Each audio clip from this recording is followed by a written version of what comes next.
Just in, Rico Blanco may revelasyon sa dahilan ng hiwalayan nila ni Maris Racal.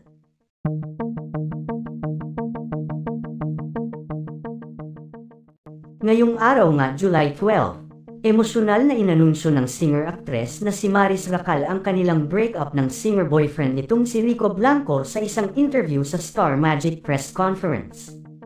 Matatandaang nagsimula ang pagmamahalan ni Maris at Rico sa isang tweet na nauwi sa isang sweet club, at inamin nga ng mga ito ang kanilang relasyon taong 2021, at ngayon nga ay tuluyan na nilang tinapos ang kanilang 5 taong relasyon.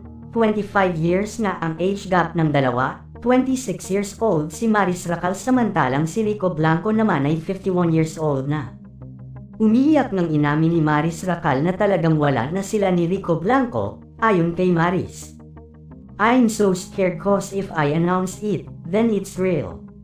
Rico and I are over. It's fresh. It's been a few weeks. Loneliest, emptiest weeks I've ever experienced in my life."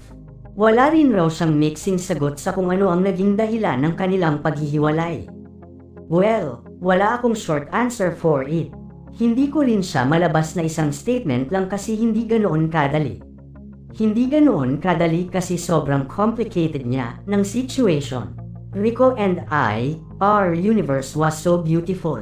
It was so full of love, laughter, and music, everything. We were always on the same page. I don't know what happened to me. Maybe I turned to the next page and saw a new perspective sa life."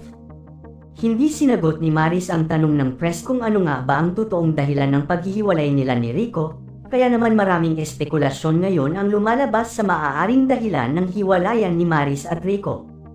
May ilan nang nagsasabi na baka gusto na ni Rico mag-settle na sila ni Maris at magpakasal na. Ngunit ayaw pa ni Maris dahil marami pa itong gustong gawin sa kanyang career bilang artista at singer.